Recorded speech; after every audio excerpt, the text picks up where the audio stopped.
Le temps est relativement doux à Libreville, j'ai envie de dire dans tout le Gabon. Et donc, je vais vous recommander, cher chauffeur, vous qui êtes à bord d'un véhicule et vous êtes au volant de votre véhicule, veillez s'il vous plaît ne pas trop appuyer sur l'accélérateur, d'accord? Parce que la chaussée est véritablement glissante. On n'a pas envie d'enregistrer des accidents et surtout des accidents mortels. Bonsoir à tous, bienvenue sur l'émission Le Rendez-vous, vous êtes sur Téléafrica, vous l'aurez compris, c'est Elise Candela qui vous parle à l'instant et à côté de lui, il y a Claude Césaire. Bonsoir. Bonsoir Elie Sandela. Comment tu vas? Je vais très bien. Madame et les enfants? Tout va bien, c'est le week-end donc on est décontracté. Et voilà. D'accord, Salutations à tous nos téléspectateurs qui nous suivent de partout dans le Gabon. d'accord. Bonsoir Géraldine Bissa, Bonsoir Elise Candela, bonsoir à toute la team. ça va? Oui, ça va très bien. Comment on appelle ta coiffure? La jaunâtre. C'est la Jona Girl. D'accord, c'est parfait. À côté de moi, il y a Gaël Nzamba. Gaël, bonsoir. Bonsoir Eli, Comment tu vas? je vais bien. La journée pas trop compliquée? Non, ça va, je suis au calme, je suis là. D'accord, c'est parfait. Allez, à mon extrême gauche, il y a Lovan Maïla Kassa. Lovan, bonsoir. Bonsoir Elise Candela, bonsoir la team, bonsoir également à tous nos téléspectateurs qui nous regardent à travers leur petit écran. D'accord, elle est entrée dans ta vie. Comme un ouragan balayant tout sur son passage. passage. Et elle fait de moi un esclave de ses sentiments. C'est pour toi mon cœur. D'accord. Le Van Maïa Kassa. Le message, Il est passé, voilà. Voilà, c'est parfait. Alors, peut-être des personnes à saluer. D'abord, Gaël. Oui, je voudrais saluer les amis de Lucie qui vont certainement être connectés et qui vont nous regarder. Lucie, vous allez comprendre, pour ceux-là qui se demandent de Lucie c'est qui, vous allez comprendre certainement tout à l'heure. Donc je voudrais aussi saluer comme ça ma fille bien-aimée, la toute petite jolie Nzamba, hein, comme je l'appelle Nzambette, Jazz Naomi du côté de Dozangue. Voilà. D'accord. Lovan. Oui, on salue une charmante téléspectatrice, pardon, j'y arrive, Mademoiselle Boukandou Obon Charlie Frida, du côté de Essassa. Salutations également à toutes les personnes câblées du côté du Beau Séjour Bangos. D'accord. Voilà. Alors, Césaire, il faut saluer, il ne faut pas oublier. Hein. Non, on va saluer juste la famille. Surtout au À Vendo. Dakar. Surtout au Vendo. À Dakar Au Vendo te aussi. Au regarde. Vendo, on va saluer Micha TV voilà, qui nous suit. Salutations à toi et on n'oublie pas notre rendez-vous. Voilà, le plus tôt possible, hein, d'accord. Et j'oublie pas également du côté de Dakar, bien entendu, comme tu soulignais tout à toujours. l'heure. Je vais saluer ma petite sœur Danielle, je vais saluer Signe, Dimitri, je vais saluer également Grace, Esther, Ota. C'est ça. Toujours. D'accord, nul besoin de te poser la question. Mais bien sûr, un bonsoir particulier au couple Ndombi. J'ai cité Maman Magali et Papa Yannick depuis Siban.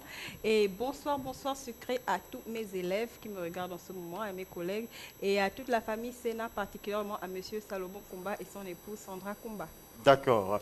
Allez, chers téléspectateurs, moi je vous dis bonsoir à tous partout dans le Gabon et à l'extérieur du pays. Vous nous regardez tout le temps. Recevez les salutations d'Elise Candela. Je suis très heureux de vous savoir toujours devant votre petit écran à regarder cette émission qui ne cesse de monter, monter, monter. Mais je vous invite également à aller liker la page Facebook de l'émission Le Rendez-vous, émission Le Rendez-vous. Et puis, vous avez également la page Facebook de Téléafrica, Téléafrica Live. Là-bas, vous pourrez retrouver toutes les émissions de la télévision, des très belles émissions qui sont postées là-bas. Vous regardez en différé, pas de problème, vous faites vos commentaires, vous laissez donc des observations et nous en tiendrons compte. Vous avez le numéro de téléphone qui s'affiche à l'écran, celui-là qui vous donne la possibilité de participer à celle-ci pour essayer de donner votre avis, car votre avis compte. Et cette fois, c'est la bonne. Lundi, vous aurez le téléphone en direct. Mais attention, la première personne qui appellera et qui proférera des insultes à l'endroit de X ou Y, homme politique ou artiste, tout ce que vous voulez, on ferme le téléphone et vous aurez privé les autres de pouvoir s'exprimer de la meilleure manière possible. Allez, maintenant, la première photo qui va arriver, c'est une photo qui nous rend un peu triste. Vous voyez cette demoiselle qui est à l'écran, très très très belle. Je vais laisser Gaël Nzamba commenter là-dessus. Merci beaucoup Eli Scandella. Voilà, c'est Lucie Befol Babogué, voilà, une amie très chère à beaucoup, aimée de beaucoup aussi, qui est née le 8 janvier 1992 et décédée tout dernièrement le 5 août 2022 suite à une maladie peut-être un peu pas encore connue au Gabon, pas totalement en tout cas. Il s'agit du lupus, le lupus qui est une maladie auto-immune.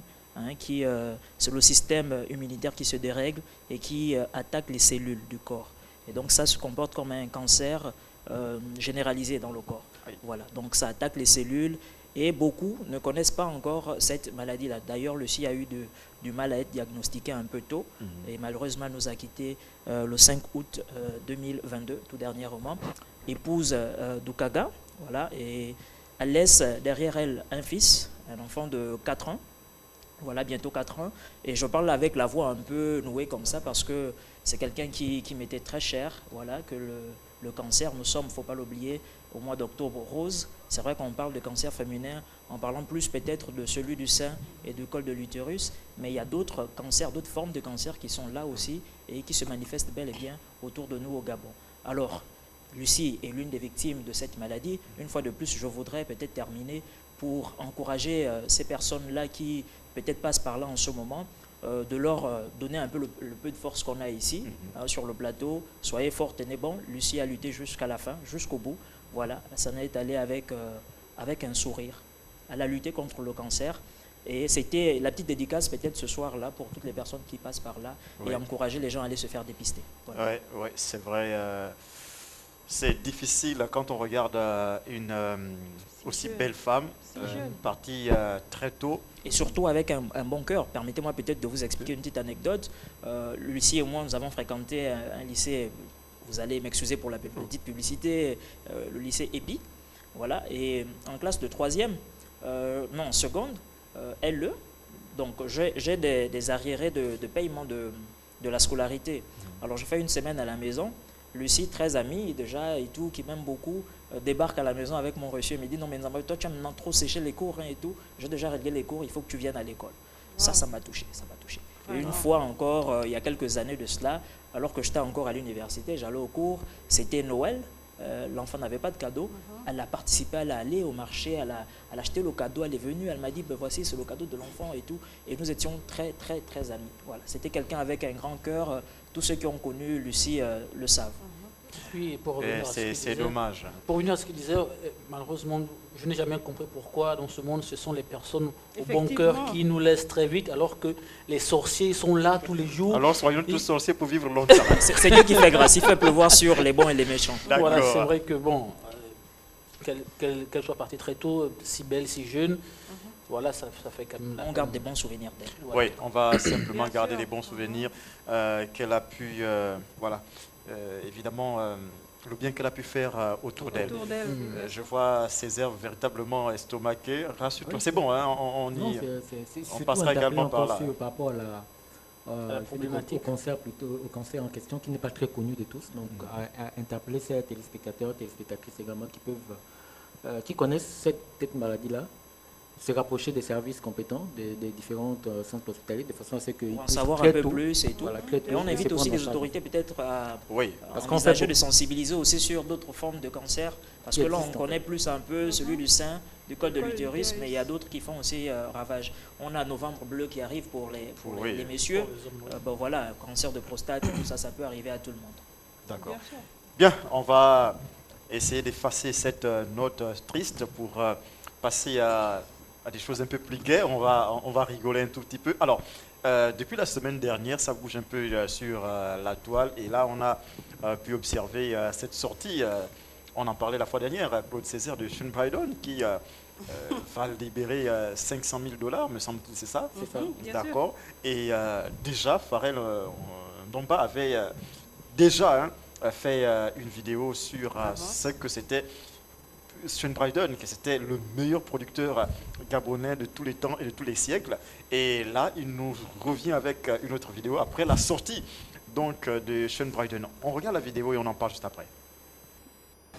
Sean Brydon a dit qu'il va décaisser $500,000 pour les acteurs culturels du Gabon. Ce n'est pas les kits alimentaires, parce qu'on vous connaît. Il va couper 30 millions, le va couper 25 millions, le va enlever 30 pour les artistes sur toute la produit. Non. Maintenant, le 1er novembre, beaucoup seront surpris de ne rien recevoir. Parce qu'il y a une liste. Il y a une liste. Les artistes qui remixent les sons de Shatta Wale, votre part, on va remettre ça à Shatta Wale lui-même. Hein? Non. C'est là où on saura qui est acteur culturel, qui n'est pas. On va plus se focaliser sur les jeunes des quartiers qui sont talentueux mais qui ne sont pas connus là. Donc, le 1er novembre, parce que je vois que depuis un temps là, ça jubile. Mais laissez-moi vous dire que beaucoup seront surpris de ne pas être dans cette liste. Parce qu'il y a une liste qui est faite. Attention, ça jubile un peu, une liste qui est faite. Aïcha Wanel, elle-même, elle est consciente qu'elle n'a rien. Mais malheureusement, il y a des ignares. Oh non, on s'en fout de l'argent de Sheldon Bryden. Et quand tu arrives chez eux, leurs enfants le rhume sur les habits. La jalousie crée des inondations. Les Kifraël, eux-mêmes, ils ont déconné. Ils vont continuer dans leur élan de la pauvreté à nous demander les bières en Zion. Sean Bryden ne fait pas la politique où oh, il a eu l'argent ou non. Il aide le peuple. C'est maintenant. C'est le 1er novembre. Les Bamacheno. Après l'argent là, l'artiste qui ne va pas décoller là, c'est que tu es maudit. Non, c'est que non. Devant Dieu, tu es maudit. Oh non, sur la photo, il a rabaissé Nzengue et Jack. Quand la tête ne réfléchit pas, le corps souffre. Une si simple image, vous n'arrivez pas à l'interpréter. Mais il faut voir des psys. Voyez des psys, ça ne va pas là. Beaucoup seront surpris de ne rien recevoir. De toute façon, il y a une liste. Et nous, on a la liste. On va plus se baser sur les acteurs culturels. Parce qu'il y a des jeunes qui sont dans les quartiers, qui sont talentueux, qu'on ne connaît pas. Ça leur permettra de se faire connaître aux yeux du public. C'est là où le bas blesse. Parce que ça jubile un peu de partout là. Tout le monde se prononce en tant qu'acteur culturel. Ça jubile. On saura qui est acteur culturel, qui ne l'est pas. En tout cas, que Dieu bénisse le Gabon. Merci encore à Sean Bryden pour cette belle initiative. Ne cherchons pas à boycotter, mais il faut l'encourager. On est ensemble. Pharrell Mbandon, moi je retiens une chose. Hein. En tout cas, ceux qui ont l'habitude de reprendre les chansons de Chatawale, leur part donc ira à Chatawale. Comment tu expliques ça? Quand même, c'est vrai que beaucoup de Gabonais ont cette fâcheuse habitude-là. Enfin, je ne sais pas si c'est voilà, de reproduire à chaque fois, mais c'est quand même du copier-coller des musiques de Chatawale et deviennent des stars. Voilà. Dans notre pays à travers les chansons d'autrui. Alors, Gaël Nzamba, oui, est-ce que c'est à juste titre qu'il le dit? Moi, je souffre déjà d'envie de prendre la parole. Pourquoi? Parce que on va quand même dire ce qui est vrai. Hein. Il y a quelques mois, je pense, il y a un ministre qui disait qu'on n'a plus d'artistes au Gabon. Et puis les gens étaient un peu s'étaient indignés par rapport à cette déclaration-là. Mais il faut quand même avouer qu'aujourd'hui, artistes, ce qu'on appelle artistes, surtout musiciens, chanteurs, là, ça devient compliqué. On raconte tout et rien. Il n'y a pas de sens dans ce qu'on dit. Je ne sais pas si ces artistes-là, je ne sais pas comment va procéder le bienfaiteur. Est-ce qu'il y aura un mécanisme autour de sélection, qui on va subventionner, qui on va aider et autres tout. Je ne sais pas comment ça va se passer, mais il faut quand même dire qu'aujourd'hui, on va dire quoi, l'artiste gabonais, quand même, niveau texte, peut-être on bouge un peu plus, mais niveau texte, ça laisse quand même un peu à désirer. Hein. Moi, j'avais vraiment déjà envie d'introduire cela comme ça pour nous, parce que je me pose la question, comment il fera? Comment il fera la sélection? Parce que tout le monde est en train de bouger un peu sur les réseaux. Oh, pense à moi, il faut penser à moi, je suis un artiste et tout. Mais il s'agit de quel artiste? D'accord. Claude Césaire, tu as regardé Pharrell Mbandon. Oui. Est-ce que tu penses qu'il fait là une belle analyse, une bonne analyse quand on remarque un tout petit peu comment le monde artistique de notre pays fonctionne, parlant donc des artistes, chanteurs, musiciens, est-ce qu'il a raison? D'accord. Bon, est-ce qu'il a raison ou pas? Je vais d'abord revenir sur les propos même de bienfaiteur, donc de Sean Bryden. Il a dit, lorsqu'il a mis à disposition, les fonds vont être disponibles le 1er novembre. Il ne faut pas que les artistes me ramènent ça en janvier, le 1er novembre, bien entendu. Alors, il a dit qu'il mettait un fonds pour aider la culture en quelque sorte. Et donc, c'est toutes les personnes en fait qui, à un moment donné, dans ce qu'ils savent faire, là, il y a même des médias, que ce soit des comédiens, que ce soit la musique, c'est pour aider effectivement de façon à mais, ok, ça c'est ce qu'il a dit. Mais dans le partage de cet argent-là, il va maintenant de l'interprétation de tout un chacun en fait. Donc lui, Pharrell, ce qu'il est en train de dire, c'est dans ce sens-là que bon, ok, la sélection est déjà prête. Il dit même qu'il nous informe qu'il y a déjà une liste même. Oui. Il dit qu'il a la liste. Bon, c'est à son niveau. Mais moi, ce que je pourrais donner comme peut-être conseil, puisqu'il a invité tout le monde à pouvoir l'aider dans dans ce sens-là, pouvoir mettre, je veux dire quoi, pouvoir mieux utiliser ces fonds-là, en fait. Alors, je vais aller dans le même sens qu'il y a C'est un producteur, je pense, qui a fait un post hier, on en a discuté sur le lundi, qui parlait de plutôt que de distribuer cet argent-là, après le lendemain ça va s'envoler, on dira que les Gabonais, vous savez aujourd'hui, Élie, je te mets 100 000 francs, mais demain tu es capable de me dire que tu n'as pas mangé mon argent, je t'ai rien remis. Parce que tu seras allé, voilà, prendre une bière ou bien prendre, je ne sais pas, te balader. Et, Une petite. voilà, tu vois un peu. Donc, ce qui serait davantage, il faut qu'il investisse ça pour que ce soit productif, non seulement pour lui, mais aussi pour ces acteurs culturels-là. Donc, il peut mettre en place une salle, il peut mettre en place, je ne sais pas, il peut aller peut-être mettre en place une maison de production avec tout un studio d'enregistrement. Ça bénéficierait non seulement à lui-même, mais aussi à l'ensemble des artistes et il va revoir certainement le prix. C'est-à-dire que pour enregistrer, le coût ne sera pas assez élevé. D'accord. Vous êtes en train de dire que Sean Brydon pense mal quand il dit qu'il va aider les médias. Quand il dit aider les médias, il peut venir et dit bon, je veux constater. Il arrive par exemple, je dis ça, je dis rien. Il arrive par exemple à Telafrica. Telafrica, il vous manque quoi chez vous? Bon, mais justement, je pense que c'est dans cet esprit qu'il parle. Il nous manque ceci, il nous manque cela. Et il va, il achète le matériel et il dépose. Donc, en fait, ce que je déplore, c'est le fait que les gens pensent qu'il va distribuer cet argent-là, en fait. Quand on va remettre de façon, la monnaie, en fait, c'est-à-dire qu'on remettra 25 000 à tel, 300 000 à tel. Non, ça ne va pas se passer comme ça, effectivement. C'est comme tu le dis, assurément, c'est par rapport aux besoins qu'il va constater. Ceux qui sont déjà lancés, tu as besoin de combien celui qui est en cours, qui va sortir un album, c'est tellement qui va être financé, son album va voir le jeu, et il va vendre. Donc, Sean Brydon ne va pas demander, déjà par rapport à ses propres artistes, il ne demande pas, il ne prend pas de revenus là-dessus en fait. Donc, il termine, il t'accompagne, tu sors ton album. Pour ce qui est de, comme nous, une émission comme la nôtre, quels sont nos besoins, si on peut énumérer, il va nous pour le matériel, il dépose. Donc, c'est sa contribution à lui en fait, pour qu'on puisse faire un travail de qualité, on puisse avoir une émission de qualité. C'est dans ce sens-là, je pense qu'il a mis à disposition ce fonds-là. Toi, tu vois cette analyse-là de Pharrell Ndomba. Est-ce que aussi, Brydon, ce n'est pas du buzz qu'il est en train de faire? Il est sérieux d'abord dans ce qu'il est en train de dire? C'est quand même près de 335 millions de francs CFA. Il n'en est pas incapable. Nous connaissons tous Sean Brydon et les moyens qu'il a. Moi, je pense qu'il n'en est pas incapable. Mais c'est comme Claude César le disait, que cet argent ne soit pas fait par un partage individuel, c'est-à-dire remettre à tout un chacun une somme d'argent, parce qu'on sait que nous sommes Gabonais, nous savons si on le fait aux artistes gabonais, ben, il n'en sortira rien de positif. C'est mieux qu'avec cet argent, il y ait des investissements matériels qui pourra être bénéfique pour tous les artistes, en tout cas dans tous les domaines, et même ouvrir une maison de production. Nous voyons en Hollywood, nous voyons comment on l'appelle encore, des Marodi Productions, des grandes maisons de production qui vont produire des artistes, aider chaque artiste dans le développement de sa carrière.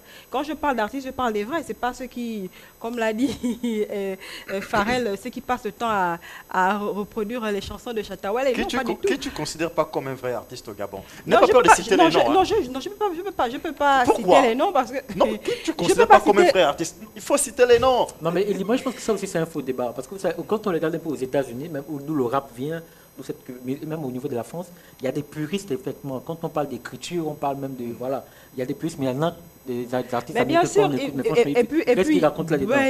Non, mais dites-le, mais je vous demande, citez-moi l'artiste qui dit rien dans ses productions. Moi, je voulais plutôt voir également un autre angle. C'est-à-dire que par rapport à l'appel, ce dont Sean Brydon a eu à faire, l'acte qui va poser le 1er novembre. Alors, vous avez vu l'impact? Il y a eu un conseil des ministres hier. Vous avez vu la décision qui a été prise sous la proposition du ministre de la Culture. Il va y avoir, je pense, 40 artistes 40 artistes gabonais qui vont être récompensés. Il y aura une soirée dans ce sens-là. Assurément, ça a été déjà pris. Mais il y a une résonance, il y a un écho par rapport à ce que le monsieur est en train de faire et veut faire au niveau du pays, en fait. Sean Brydon peut devenir le Tony et le Muller, hein. Il peut devenir le... Mais après César, il faut quand même dire que l'initiative, elle est bonne. Hein. Bon, en ce qui concerne ce que c'est un artiste au Gabon, ça peut rester très subjectif. Chacun a le droit d'écouter ce qu'il veut. Ben oui, moi, je réitère quand même que les textes laissent quand même un peu plus à désirer qu'avant. On avait des rappeurs qui percutaient sur des textes et tout ça. Oui, mais c'est ça, c'est comme ça. Je rappelle également, Gaël, que c'est vous qui écoutez ces artistes. Ben oui, mais laisse-moi, c'est vous qui écoutez ces artistes, d'accord? Mais c'est vous qui écoutez, par exemple, l'oiseau rare. C'est vous qui le validez. Non, attends, je dis, c'est vous qui le validez. Quand le gars il vient, il chante ce qu'il chante et les milliers de Gabonais sont derrière lui, il fait bouger tout un stade. Non, mais c'est vous après, qui oui, validez. Non, mais après, Elie, on va pas. Si c'était pas bon, non, on vous va devez pas, invalider. on va pas jeter la pierre sur l'artiste, par exemple, l'oiseau, Non. Ou bien sur les textes. Simplement que c'est un conflit de génération. Aujourd'hui, on est dans une tendance où on est obligé d'écouter la musique de ces jeunes-là parce que lorsque vous regardez, par exemple... Qu'est-ce qui vous y oblige?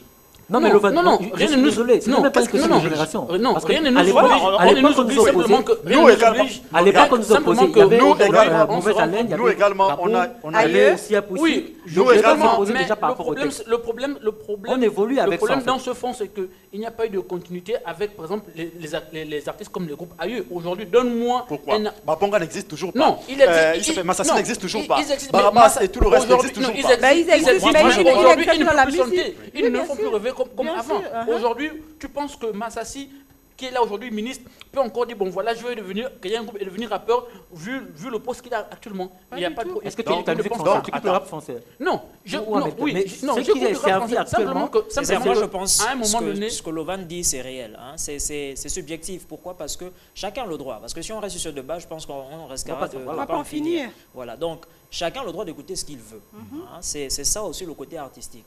Hein. Voilà, il y a tout et rien là-dedans, il faut le dire. Chacun écoute, il fait un choix, c'est comme les couleurs et autres, tout ça. Les goûts et les couleurs ne se mélangent pas. Voilà. Maintenant, en ce qui concerne peut-être le bienfaiteur, voilà, il faut quand même dire que oui, c'est vrai qu'il pourrait être le précurseur de ce qu'il a envie de faire maintenant, d'ici le 1er novembre, mais il a demandé de l'aide. Je pense que c'est aussi une façon pour lui de demander une organisation autour de justement. Voilà. Parce qu'après, le problème, on peut créer une structure, un studio et tout ça. Après, il peut y avoir des comportements, des partis pris. On prend juste telle catégorie d'artistes, on prend ceci ou de tout. Il veut des gens qui viennent avec bienveillance participer justement à ce qu'il a envie de faire pour la culture au Gabon, pour l'art et pourquoi pas pour les médias, pour la communication. Vous pouvez avoir des artistes tels que les Pamela Badjogo. Je ne sais pas si vous en connaissez. Pamela Badjogo, c'est quelqu'un qui fait de la musique, mais de la vraie musique, mais c'est une artiste qui ne peut pas faire rentrer, je veux dire, les 800 places de l'établissement qui est juste en face. Mais Elie, mais derrière, c'est quoi le projet? Le projet, c'est quoi? C'est d'abord de faire en sorte que, dans un premier temps, les artistes qui sont méconnus du public, au détriment des artistes que l'on connaît déjà, puissent s'affirmer. Comment? Comment on fait ça en fait? Mais à partir justement du projet qu'il veut mettre en place. Mais le projet, c'est celui-là qu'il faut. C'est pourquoi on en débat. Mais justement, à partir de là, maintenant, l'artiste qui arrive, qui se dit, bon, moi je l'ai, parce qu'il faut reconnaître, il y a de très bons chanteurs dans nos quartiers. Et dans nos quartiers, il y a de très bons chanteurs. Alors, faute de moyens financiers. À partir de ce moment, ils ont un appui qui est peut-être Sean Brydon, qui le fera certainement. Maintenant, l'objectif d'ailleurs, c'est quoi? C'est d'avoir justement des personnes. C'est d'avoir justement des personnes pour les accompagner et se dire que bon voilà, les mêmes artistes, on peut aller remplir des salles et pourquoi pas avoir des droits d'auteur. D'accord. Aujourd'hui, c'est de faire en sorte que nos artistes méconnus soient connus. Aujourd'hui, on a des grands artistes. Ce qui est clair, c'est que les droits d'auteur sont véritablement bien implantés dans notre pays. Il y aura une sélection faite. Ce qui est clair, c'est que c'est l'oiseau rare qui serait bien dans cette histoire. Mais parce que je dis c'est un conflit de génération. On parle d'artistes, mais quand même, il n'y a pas que les chanteurs, les artistes chanteurs. Bon, vous avez les peintres, vous avez des photographes, vous en avez on a des journalistes, vous avez des journalistes et tout. C'est pourquoi l'idée d'un centre culturel, d'une salle culturelle, par exemple, arrangerait tout le monde. Que ce soit les photographes, que ce soit les peintres, que ce soit les artistes chantent, les gospel traditionnels. Mais là encore, Césaire, on espère que c'est vu du bon oeil parce qu'après, est-ce que ça suscite des jalousies? Est-ce que les gens vont véritablement non, la jalousie, elle c'est ça derrière. Non, mais ça fait en sorte qu'on soit là. Non, mais la jalousie, elle existe toujours. Ça ne va pas finir. Parce qu'après, il faut qu'on pense aussi aux gens, par exemple, qui sont à l'intérieur du pays. Est-ce que le projet va seulement se limiter à Libreville ou à l'intérieur du pays? On n'allait pas demander à Sean Brydon maintenant de faire d'aller implanter. On aura les réponses le premier novembre. Je pense que c'est du Gabon. Attention, tous les Gabons. oui, attention, doucement. Sean Brydon n'est pas candidat à l'élection présidentielle. Oui, je suis d'accord. Voilà, c'est juste une aide qu'il veut apporter à son pays. Voilà, ne lui prêtez pas des intentions. Non, on ne prête pas des intentions. Au contraire, on est même très heureux. Allez, ok, d'accord. C'est terminé pour le débat sur la question. Une autre petite vidéo qui nous interpelle et qui certainement va vous interpeller, chers téléspectateurs. Regardez, surtout regardez les âges mentionnés sur la vidéo. On regarde et on en parle juste après.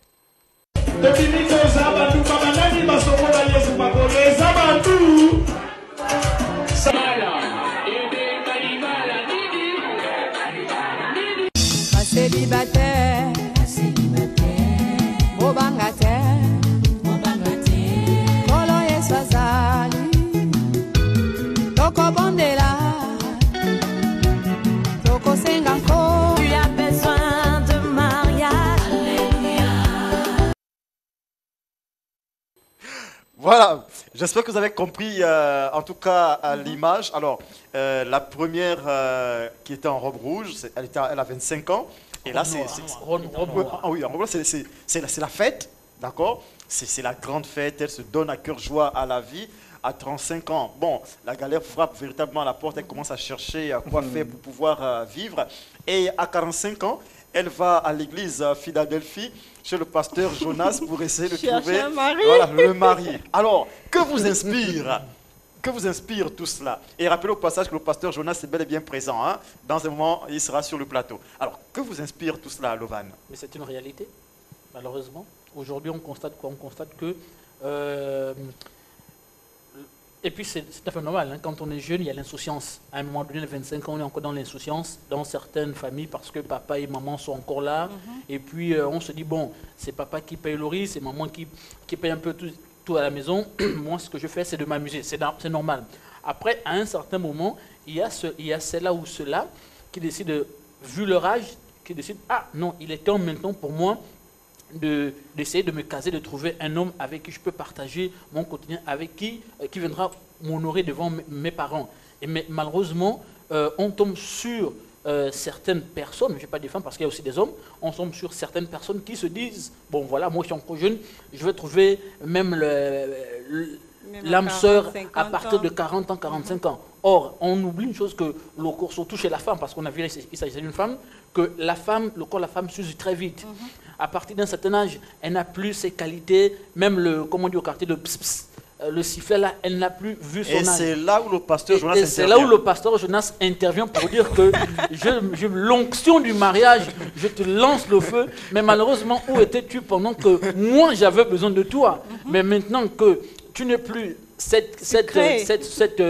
miel sucré là, je regarde la pépinière qui a 25 ans qui danse comme tu le faisais auparavant, mais à partir de ce moment, je te mets au placard, je passe à autre chose. Et c'est la vérité aujourd'hui. Voilà pourquoi elles sont pleines à l'église lorsque le pasteur Jonas dit toutes celles qui veulent le mariage, venez devant, vous les voyez, elles sont nombreuses. Pasteur, moi je veux... L'autre même drague le pasteur. Bon, si je peux, voilà. Il faut quand même dire que le mariage n'est pas forcément la quête première de toutes les femmes. Oui, bien sûr. Il faut. En Afrique, oui, c'est une quête première. Aujourd'hui, quand même, on peut croiser des filles à Libreville, particulièrement à Libreville, qui ont envie de réussir dans leur vie sans avoir besoin d'un homme et tout ça. Voilà, il y a Sarah qui me lève le pouce de soutien. Il faut toujours avoir un homme à ses côtés. Mais ce qu'il faut dire, c'est que il faut quand même, pour relativiser, dire que la jeunesse n'est pas un compte où déposer des bêtises, des erreurs et tout ça. Pas toujours, en tout cas, pas toujours. On peut grandir en stature, en sagesse. Certaines personnes reconnaissent certainement ces paroles-là, en stature, en sagesse. On peut apprendre avec sagesse et pas forcément par des bêtises. Donc, quand on a 25 ans, il y a un psychologue français, dont je ne me rappelle plus le nom, je suis désolé, qui disait que la femme, ça vieillit très vite. À 30 ans, elle est déjà en train de fondre là. Alors que l'homme, c'est à 30 ans d'ailleurs qu'il commence même à rajeunir, j'ai envie de dire ça. Il devient comme du bon vin. Tu vois pas comment tu deviens beau là et tout ça là. Bien sûr. Comme du bon vin. Beau et craquant. C'est pas moi qui l'ai dit. Elle a 25 ans. Il y a cette petite réalité là qu'il faudrait adopter parce que l'on s'adresse un peu plus à la gente féminine. Ça va très vite pour vous, mesdames. Le temps que vous prenez de 25 à 30 ans à vous amuser en boîte, être un peu insouciante de tout et de rien, c'est un temps précieux où vous aurez pu investir dans votre propre vie. Pas forcément avoir la quête du mariage en priorité, mais vous aurez pu investir qu'à traîner tous les soirs, par exemple. C'est pas mauvais d'aller s'amuser. Mais quand on en fait une vie, et puis à 30 ans, 40 ans, on se retrouve à l'église, et toute ta foi se base sur le mariage. Je ne sais pas si Jésus a même encore une place dans cette affaire de foi. C'est clair. Le pasteur Jonas nous en dira quelque chose. Et tu as quelque chose à dire sur la question? En fait, ce qu'il faut Je pense qu'ils ont dit tout. Hein. Ils ont Alors, tout dit, en fait, ils ont tout dit. Peut-être ils ont souligner tout un dit. aspect. oui. Peut-être souligner un aspect. C'est-à-dire que il y a, c'est un fait, on le constate. Ce qui est dommage hein, dans cette histoire, c'est que pour la plupart, elles sont même, on leur a dit, elles ont vu des grandes sœurs, des grands frères, des tantes passer par là. ce chemin-là et ont sombré, mais malheureusement, elles n'ont pas appris de ces erreurs-là en fait. Et on a beau souvent les interpeller, elles sont parfois bien qu'on dit oui, non, j'ai compris. C'est un mois après, la personne se calme, 2 mois, 3 mois, mais après, la personne rechute encore dans ça, repart dans ça. Et parfois, et là, bon, je vais peut-être me faire cogner voilà, dessus. Parfois, ce sont même des sisters, mais qui, en fait, mettent un voile. Elles sont là en apparence. Tu vas te dire que, bon, oui, non, mais c'est là, c'est une femme. C'est quand un mec là-bas, exemplaire, comme on oui. dit. Elle a, mais la vérité, quand tu rentres dans son quotidien, mais au fur et à mesure, tu découvres que, mais en fait, mais c'est qu'elle. Non, c'est L'habit tout ne le fait pas le problème, moine. Non, c'est Tout le elle, problème est dans- c'est elle qui te dit clairement que non, moi je ne suis pas prête Elle n'est à pas ce genre de prête, en choses. fait. Mais elle te donne l'apparence d'une femme qui est prête à être en mariage. Parce que à s'engager dans une relation de... Déjà, même quand vous êtes adulte, tu prends la décision de t'engager avec une personne, mais c'est des responsabilités. Même quand vous n'êtes pas encore marié, où il y a de l'obligation, même le fait déjà de s'engager, mais il y a des choses que tu ne peux plus te permettre, comme si tu étais toute seule, en fait, comme si tu vivais seule. Mais ça, surtout la jeune fille gabonaise, elle n'aime pas ça. Elle veut faire comme elle veut, comme elle entend. Et c'est ce qui nous conduit justement à 45 ans, tu me demandes de prier, embêter le pasteur chaque fois. Mais tu vois, c'est un peu ça. Faut dire que Bien le sûr. pasteur- Quand elles ont le 25 pasteur ans, Jonas. elles n'ont pas envie de vieillir. Elle veut faire comme elle veut, elle veut faire comme elle entend, elle veut faire... En tout Elle cas, tout est n'écoute dit, pas, en bien fait. sûr. D'accord. Merci en tout cas, vous aurez compris, hein, ils vous ont donné... On peut avoir l'avis d'une femme aussi. Non, elle a compris, le conseil Non, s'adressait... j'ai compris. le conseil Juste s'adressait- dire que Voilà. la jeunesse n'est pas synonyme d'inconscience. Voilà, c'est tout. le conseil s'adressait à elle, d'accord? Et dans la vie, soit on paye d'abord, ensuite on consomme, soit on consomme d'abord, ensuite on paye. Mais c'est toujours mieux de d'abord payer et consommer plus tard. Parce que si vous consommez sans payer, quand on vient vous donner la Et mission, maintenant, ça peut être maintenant, plus si lourd tu que payes votre poche. Hein. maintenant, si tu payes et ce que tu veux, maintenant si tu payes et en voulant consommer, c'est pas ton goût. Tu n'as pas compris la métaphore. Non, mais je mais vais réponds. rebondir. Je reprends, oui. Il y a mon pasteur qui dit souvent que il y a ces deux choses. Ce que tu viens de dire, ces deux choses en fait. Dans la vie, soit tu décides de payer le prix maintenant et récolter, donc te reposer plus tard, ou alors C'est le tu sens de t'amuses précision. maintenant et dans la vie, plus Tu tard, payes. tu vas payer. Et également. tu sais, quand tu prends cette Métaphore. métaphore-là, tu comprends? C'est-à-dire, imagine-toi, tu vas dans un bistrot, en boîte, tout ce que tu veux. On vient, non, envoyer, on vient, on dépose. Ça, tu ne comptes même pas. À un moment donné, on vient, on te donne La facture la est salée facture. après. C'est-à-dire, quand tu regardes, tu as 100 000, on te dit à l'intérieur, tu as 230 000 à payer.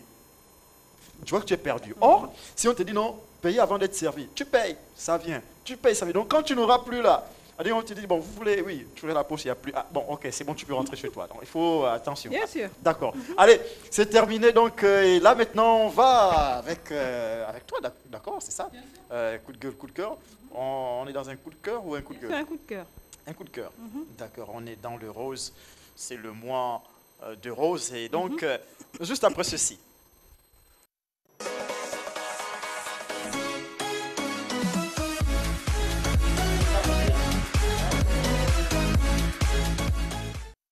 C'est la rubrique coup de gueule, coup de cœur avec Géraldine Bissa Mbang.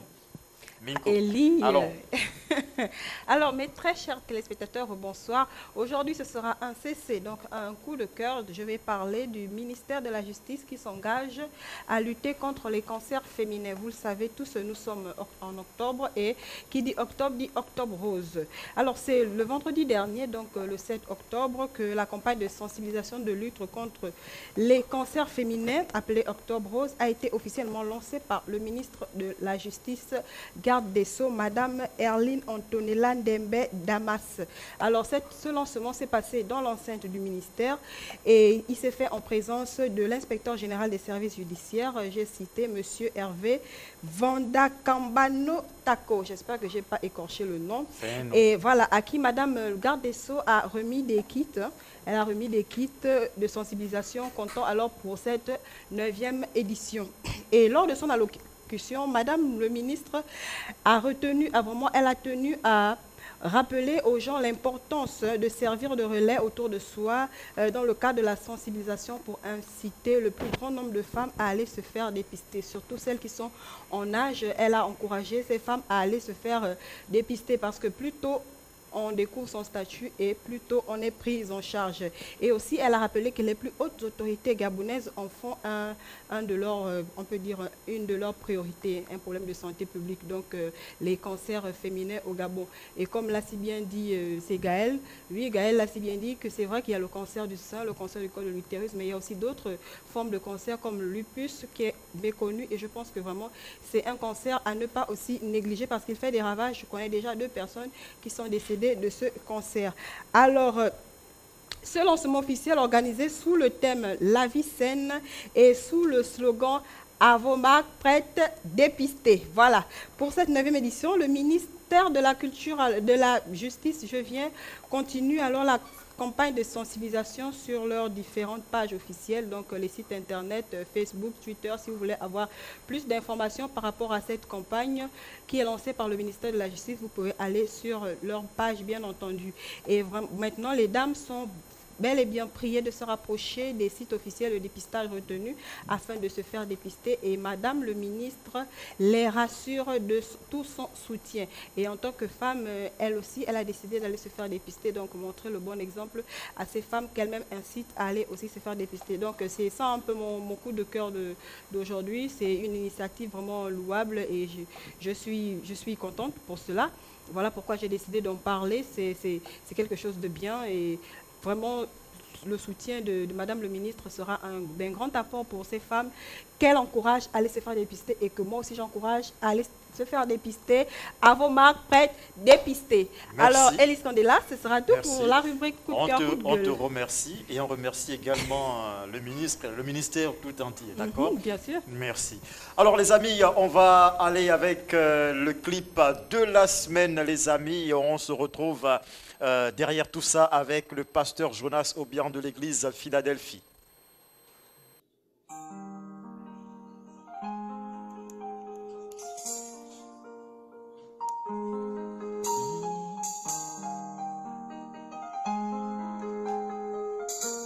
Isaac Rodel. Quand je tombe dans le péché, je ressens moi une force qui me quitte. Quand je tombe dans le péché, je ressens moi une force qui me quitte. Alors je pleure, je pleure, je pleure. Alors je pleure, je pleure, je pleure. Hey! Alors je pleure, je pleure, je pleure. Alors je pleure, je pleure, je pleure. Oh, quand je tombe dans le péché, oh, je ressens moi une force qui me quitte. Oh, quand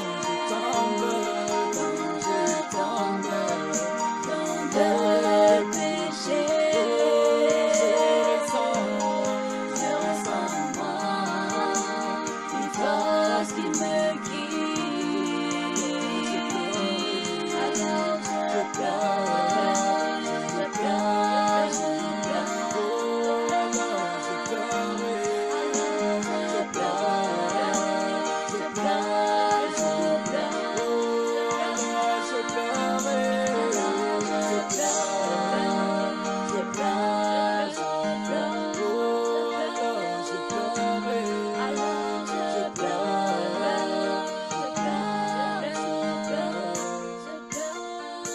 car je réalise que j'ai déçu mon roi. Car je réalise j'ai déçu Jésus. Car je réalise que j'ai déçu mon roi. Car je réalise j'ai déçu Jésus. Oh, quand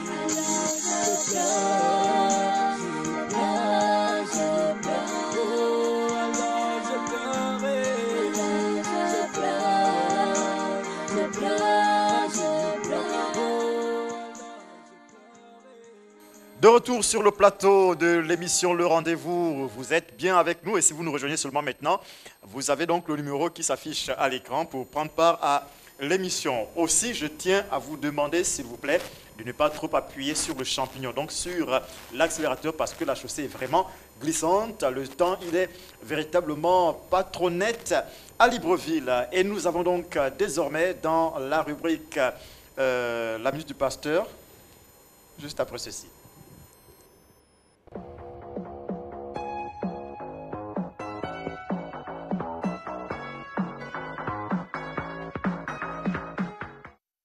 La minute du pasteur et on reçoit le pasteur Jonas. Pasteur, bonsoir. Bonsoir Elie. Comment vous allez? Je vais très bien. Madame et les enfants. Tout le monde va bien. L'église. L'église se porte très bien. Jésus-Christ. Il est toujours au top des tops. D'accord. Jésus-Christ est toujours au top des tops. Ouais. Aujourd'hui, on a un thème que nous allons décortiquer ensemble. Alors, la délivrance sur la servitude de la fondation. Oui. C'est le thème de ce soir. Alors, pourquoi d'abord ce thème? Vous savez, vous allez constater que le problème de beaucoup de gens viennent aujourd'hui, le problème que beaucoup de gens vivent aujourd'hui, c'est le problème qui vient toujours de la famille. Pour moi, la fondation représente la famille. La fondation est primordiale dans la vie d'un homme, dans la vie d'un être humain, donc la famille. Et Matthieu chapitre 10, verset 36, et que là-dessus nous dit que l'homme aura pour ennemi les gens de sa maison. Et voilà pourquoi aujourd'hui nous parlons de la fondation, de la servitude de la fondation. Il y a beaucoup aujourd'hui qui sont assujettis spirituellement par leur famille. Des gens, des femmes aujourd'hui qui vivent la stérilité, c'est-à-dire qui sont stériles. Quand vous remontez, quand vous voyez comment fonctionnent les choses, leur stérilité a bien un but. Le but c'est quoi? Tu ne dois pas te marier et tu dois servir la famille. Tes sœurs vont faire des enfants et comme tu as des moyens, tu seras l'aumônime. Donc les vacances, ils viendront chez toi, tu vas préparer la rentrée scolaire, tu feras tout pour eux, et puis toi tu restes comme ça. Donc les gens aujourd'hui vivent la servitude familiale, sont au service de leur famille. Et cela rend beaucoup de personnes aujourd'hui instables, parce que tu n'as pas d'avenir, tu n'as pas d'enfant, tu es une femme, on te dit dans la famille, tu n'es pas faite pour aller en mariage, tu dois rester là pour garder la famille. Entre-temps, la Bible dit qu'il n'est pas bon que l'homme soit seul. La femme doit se marier et fonder sa propre famille. Mais malheureusement, aujourd'hui, nous vivons dans la société. Nous voyons des personnes qui n'arrivent pas à se marier ou à faire des enfants, justement parce qu'ils doivent être esclaves de leur famille. D'accord. Je rappelle aussi aux téléspectateurs, d'accord, pendant que le pasteur parle, vous avez donc le numéro du pasteur affiché juste lorsqu'il parle, d'accord, pour ne pas appeler à un autre numéro que celui du pasteur, d'accord. Merci, vous avez compris le message. Alors, pasteur, si je dois comprendre, quand on analyse ce thème, il faudrait donc briser un certain nombre de choses entre la famille et soi pour se développer, pour pouvoir devenir en fait ce que Dieu avait prévu que vous puissiez être dans la vie. Si vous constatez que la famille est un problème pour vous, quand je parle de la famille, dans le monde spirituel, et que vous voyez aujourd'hui, parce que je dis toujours, l'être humain a la capacité de savoir qu'aujourd'hui ce qui m'arrive est de nature spirituelle. Vous avez cette capacité en vous, en disant non, ce qui m'arrive, ce n'est pas normal. Et une fois que tu le constates, la première chose à faire, c'est briser les malédictions qui nous entravent, qui entravent notre progrès et qui surviennent ou qui viennent de la famille. C'est très important. Aujourd'hui, nous trouvons des gens à l'église, et je le dis toujours, qui ont des mêmes problèmes que des païens, qui ont des mêmes problèmes que ceux qui ne prient pas. Aujourd'hui, nous n'arrivons plus à faire la différence entre le chrétien et le non-chrétien. Ils ont des mêmes problèmes, ils ont les mêmes difficultés, ils vivent des mêmes situations. Est-ce que cela est normal? Je dis même que le non-chrétien, lui, il vit encore même mieux. Oui, ça, je vous l'assure. Les non-chrétiens vivent encore même mieux que les chrétiens. Et pourtant, nous sommes à l'église. Et pourtant, nous sommes baptisés. Et pourtant, nous avons Jésus. Et pourtant, nous prions. Mais pourquoi nous n'arrivons pas à vivre notre destinée? Parce que finalement, c'est quoi comment je vais formuler ça? Est-ce que le fait d'être... est-ce que vous pensez réellement qu'il y a le fait qu'un chrétien qui vit les mêmes situations, comme vous dites, qu'un païen, vous pensez qu'ils vivent vraiment... est-ce que ce n'est pas le fait qu'ils soient sur la terre? Maintenant, en fait, je m'explique. Je vais poser ma question. Est-ce que vous pensez réellement qu'ils sont au... De mon point de vue, je pense qu'ils sont pas au même niveau. Est-ce que c'est le fait de vivre les mêmes choses? Parce que la fin détermine les choses. c'est pas tant ce que... C'est comme si on était dans un voyage, mais jusqu'à ce qu'on n'a pas atteint l'arrivée, on n'est pas arrivé à l'objectif, mais quoi qu'on puisse vivre dans le parcours, mais est-ce que ça veut dire qu'on est au même niveau, on est pareil? Parce qu'on est dans le même trajet et qu'on peut vivre les mêmes situations. On ne va pas forcément dans la même destination. Pourquoi Dieu nous parle de la bénédiction, Césaire? Quand vous lisez Deutéronome, Dieu dit, je te bénis. Je te bénirai. Ouais. Je bénirai ta maison. Je bénirai tes enfants. Tes enfants seront un fruit de bénédiction venant de l'Éternel. Donc, je vais comprendre. En fait. Oui, mais pourquoi Dieu parle de bénédiction? Si aujourd'hui tu es chrétien, et puis tu te dis, je suis chrétien, j'ai vu la pauvreté, la misère ici, parce que Dieu m'a garanti le ciel. Mais Dieu bénit ses enfants. Abraham était excessivement béni. Abraham n'avait pas les mêmes problèmes que toi et moi. Job était béni. Moïse était béni. David était béni. Toutes ces personnes qui ont servi Dieu étaient des personnes bénies parce que les richesses de la terre nous appartiennent. N'oublie pas que la Bible dit que l'or et l'argent appartiennent à Dieu. Et dans 1 Corinthiens, l'apôtre Paul dit, nous sommes des héritiers de Dieu et les co-héritiers de Christ. Comment Dieu peut-il avoir de l'or et de l'argent, il ne donne pas ses enfants? Voilà, il y a un problème. Ça n'a pas de sens, Ça c'est n'a pas un bon de père. sens. Non, ça ne c'est pas Dieu, ça ne vient pas de Dieu. Oui, non, oui. Voilà. Oui, Gaël. Oui. Tout le monde vient à Christ avec un soupir différent, particulier. Voilà. Est-ce que toutes les familles constituent un obstacle pour tous les chrétiens? La majorité, parce que nos aïeux n'ont pas servi Jésus. Nous sommes des Bantous, nous sommes des Africains. Nos aïeux, nos parents avaient des reliques qui leur donnaient un certain pouvoir, une certaine richesse. Malheureusement, leur descendance était vendue. Ce qui fait en sorte que vous qui naissez dans cette famille, vous n'aviez pas choisi cette famille, et vous naissez dans cette famille, vous portez le nom et le sang de cette famille, vous allez payer le prix. Et c'est ce que nous payons aujourd'hui. Beaucoup de gens vivent des situations qui ne viennent pas d'eux. Ce que je voudrais au fait surtout dire, c'est est-ce qu'il n'y a pas des familles qui sont plutôt une aide pour des personnes qu'une sorte de malédiction en fait? Oui, ça c'est une vérité, mais Quand la famille devient fardeau, est-ce que c'est... Généralement aujourd'hui, la famille fait partie, c'est-à-dire à 80 ou 90% des problèmes que nous vivons aujourd'hui. Voilà pourquoi on parle déjà Jésus lui-même le dit, dans Romains, je pense qu'il dit que Dieu maudit jusqu'à la 4e génération. Je vais vous raconter quelque chose. Il y a une tribu dans la Bible qu'on appelle les Moabites. Les Moabites viennent de qui? Les Moabites et les Anomites. Ils viennent de qui? Ils viennent comment il s'appelle? De Lot. L'inceste entre Lot et ses enfants. Pourquoi? Les enfants de Lot, quand ils sortent de Sodome et Gomorrhe, la Bible dit qu'ils sont allés dans les montagnes, il n'y avait pas de gens aux alentours. Et c'est comme ça que la petite sœur, la grande sœur dit à la petite sœur, nous allons coucher avec notre père. Et qu'est-ce qu'ils ont fait? Ils ont fait boire du vin. La première a couché avec son père, elle a enfanté un fils qu'elle a appelé Moabite. Et la deuxième aussi a couché avec le père, la nuit qui suivait, elle aussi est tombée enceinte, a adoré des enfants qu'on appelle aujourd'hui des Ammonites. Donc, c'est un peuple maudit dans la nuit des temps. Même Dieu dit à ses enfants de ne pas se mélanger avec ce peuple. Et quand vous êtes une Moabite ou un Moabite, vous allez être maudit. Mais vous n'êtes pas maudit à cause de vous. Vous êtes maudit à cause du péché ancestral. Donc, la malédiction va sévir dans ta vie. Et c'est ce que vivent beaucoup de personnes aujourd'hui. Pasteur Jonasson parle de délivrance de la servitude de la fondation. J'ai envie de remplacer fondation par famille, Oui. puisque c'est la cellule même dont on parle ici. Oui. Donc, la délivrance de la servitude. Comment on peut reconnaître que l'on est dans une servitude dans la famille? D'accord. Vous allez constater qu'il y a des membres de la famille qui vivent les mêmes situations. Il y a des familles où les gens sont très pauvres. Quand tu atteins un certain âge, tu constates que dans ma famille, je regarde mon grand frère, je regarde ma femme. C'est-à-dire quand je regarde les membres de ma famille, nous vivons presque les mêmes problèmes. Et il y a des familles où il y a des très belles filles, mais elles ne se marient pas. Et pourtant, c'est des belles filles.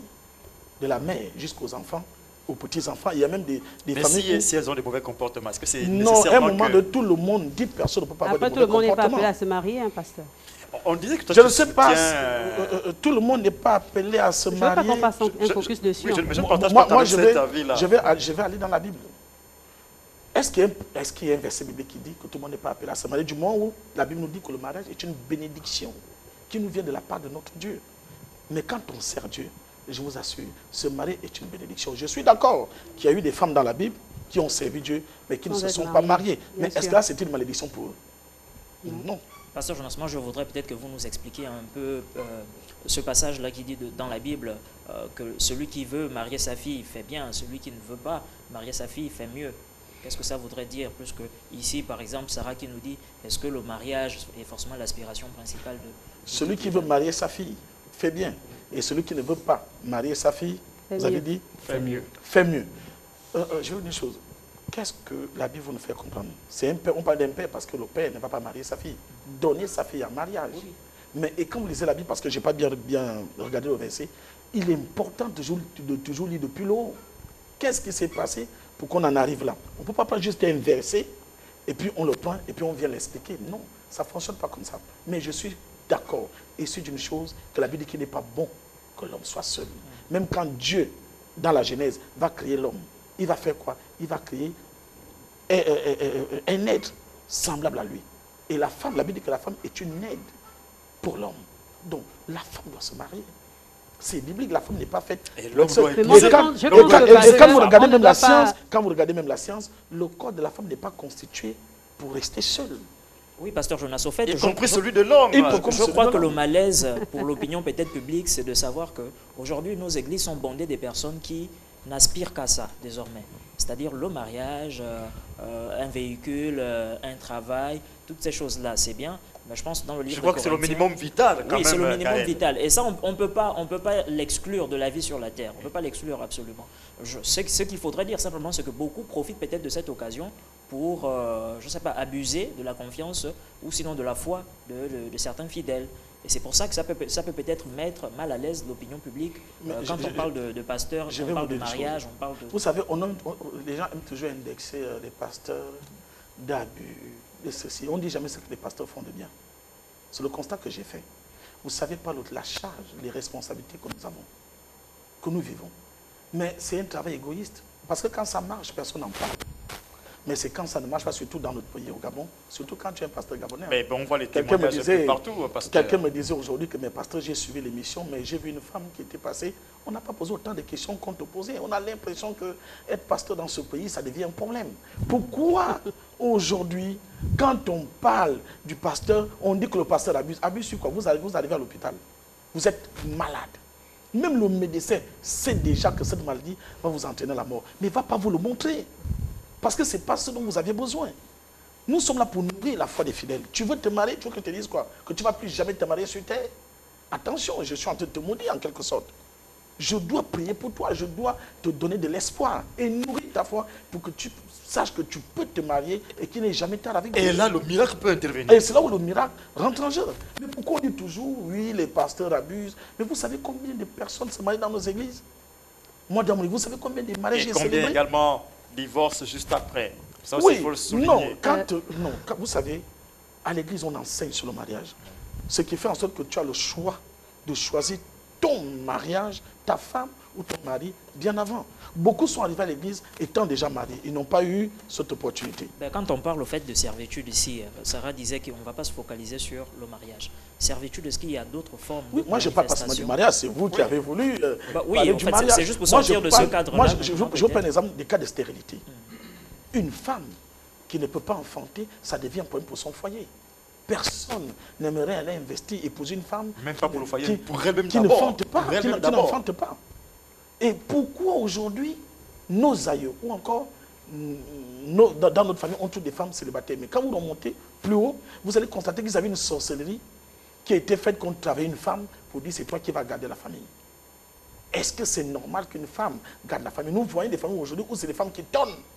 Ce sont des femmes qui décident. Ce sont des femmes qui sont là, qui dirigent la famille. Et 80% de ces femmes ne sont pas souvent mariées. Donc elles sont là, elles ne sont pas mariées, elles ne font pas d'enfants, mais pour diriger la famille. Mais ça devient une malédiction. Cela ne vient pas de Dieu.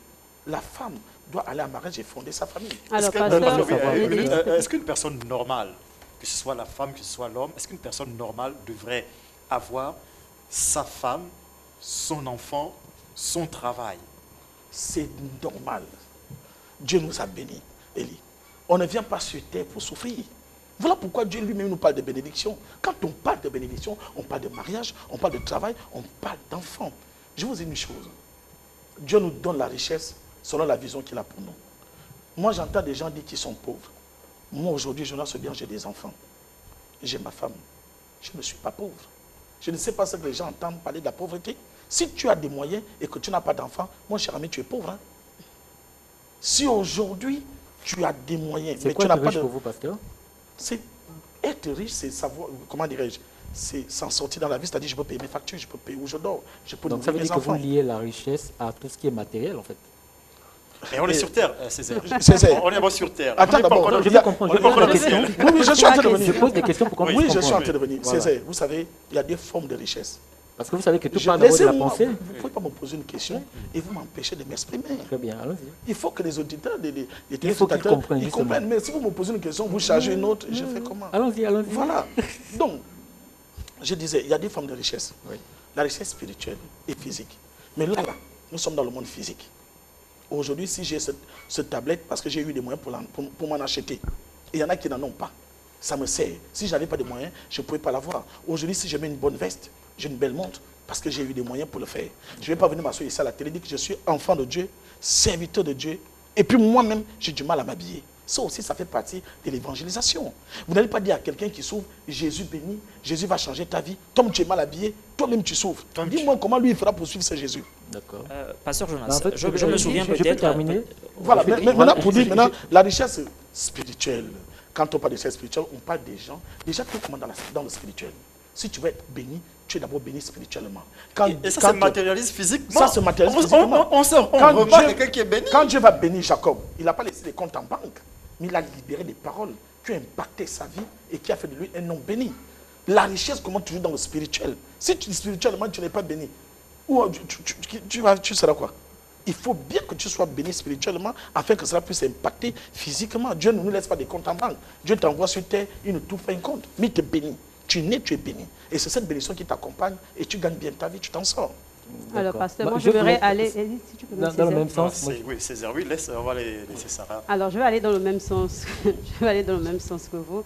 On parle de servitude. Moi, je veux qu'on mette un peu l'accent sur la prise de conscience. Parce que effectivement, on peut être donné, voilà, par rapport à ce qui a été dit autre part. Bon, oui, toi, tu es appelé à servir la famille. Il y a la prise de conscience. Je ne vous apprends rien lorsque je vous parle de la femme à la terre de sang. D'accord? Ou bien lorsque je vous parle de la femme prodigue. Vous avez bien cet exemple? Oui, la Bible dit qu'il s'est dit en lui-même, j'ai péché contre le ciel, j'ai péché contre Dieu et j'irai vers mon Père. Voilà, je connaissais la suite. Donc, que dire de la prise de conscience dans ce cas-là? Du moins, quelles sont les solutions? Parce qu'on ne va pas essayer éternellement aussi dans la servitude, en fait, monsieur. Je vais vous dire, vous avez parlé de l'office prodigue. L'office prodigue n'avait pas de problèmes ancestraux. La Bible ne nous parle pas de ça. L'office prodigue lui-même avait péché contre son père. Nous vivons, moi je ne vous parle des situations que nous vivons qui ne viennent pas de nous, qui dépassent notre entendement. En fait, je n'ai rien fait. J'essaie de vivre comme tout le monde, mais je constate que les choses ne marchent pas. Je me bats. Je me donne, j'ai appris. Mais pourquoi j'arrive pas à trouver du boulot? Et pourtant, j'ai des diplômes, j'ai de la capacité. Aujourd'hui, je suis une belle fille. Quand je passe, les gens m'admirent. Mais pourquoi j'arrive pas à trouver un homme qui reste avec moi pendant qu'il y a des filles moins belles que moi, eux qui sont au foyer?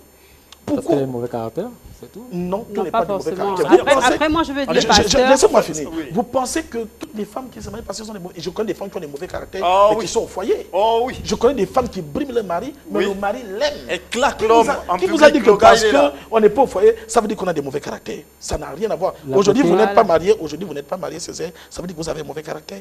Parce que je n'ai pas décidé de me marier. Oh, de Dès que je marier, vais cherche décider de me marier, l'argent, je vais me en fait, marier. c'est là, ça m'étonnerait. Continuons. Donc, vous savez, à un certain âge, Ça, on c'est doit très maladroit. être- on- Ça, c'est une punchline, alors, pasteur. À un C'est certain intéressant. âge, à un certain âge, on doit être marié. C'est-à-dire vivre, être stable. Et la stabilité d'un homme passe par la femme avec qui elle vit. Aujourd'hui, si tu ne vis pas avec une femme, on ne te considère pas. Aujourd'hui, si tu n'es pas marié, tu ne pèses pas devant les gens. On ne te considère pas comme une personne responsable. Moi, ça me dérange, pasteur. Honnêtement, ça me dérange. Parce qu'on a, par exemple, l'exemple de Paul qui ne s'est pas marié. On a plusieurs Paul- hommes dans la Bible qui ne Non, sont pas mais mariés. voilà, il faut bien Mais qui comprendre. ont servi Dieu, Quand en fait. on parle de Paul, Paul a dit quoi? Il dit, si vous ne pouvez pas supporter vivre sans femme, mariez-vous. Il est mieux de se marier que de se brûler. Mais lui, il a pu supporter ça. Si tu ne peux pas supporter, gérer tes pulsions, c'est-à-dire tes désirs, tu sais que tu ne peux pas le faire. C'est pour ça- Marie-toi. c'est pour ça que- Mais lui, il a fait C'est un pour choix. ça- c'est pour ça- Aujourd'hui, ceux qui sont aujourd'hui qui ne se marient pas, Ça peut ou qui n'arrivent pas à être se un marier, choix, non. pasteur. La majorité, je suis pasteur, la majorité des gens que je reçois, ça n'a jamais été leur choix. Ils veulent faire des enfants. Ils veulent se marier. Ça fait du bien, ma fille, d'être mariée. Hein. Le seul jour où tu es escorté, où tout le monde, c'est toi que tout le monde regarde. Alors, pasteur Jonas, Ça fait du bien. on parle de, on parle de délivrance sur la servitude de la fondation. Alors, quand on parle de servitude aussi, on voit d'autres domaines, mais quand on parle de servitude quand même, on voit aussi des maîtres derrière. Parce que quand on sert justement des maîtres peut-être qui sont dans l'ombre. Est-ce qu'on peut nous expliquer un peu le petit mystère qu'il y a dans le fait de servir la fondation? Servir la fondation, je pense que je le disais un peu plus haut, à l'amont. Je disais qu'il y a des gens aujourd'hui, je vous prends des exemples, on a beaucoup parlé des femmes, parlons des hommes. Il y a des hommes qui n'arrivent pas à se marier.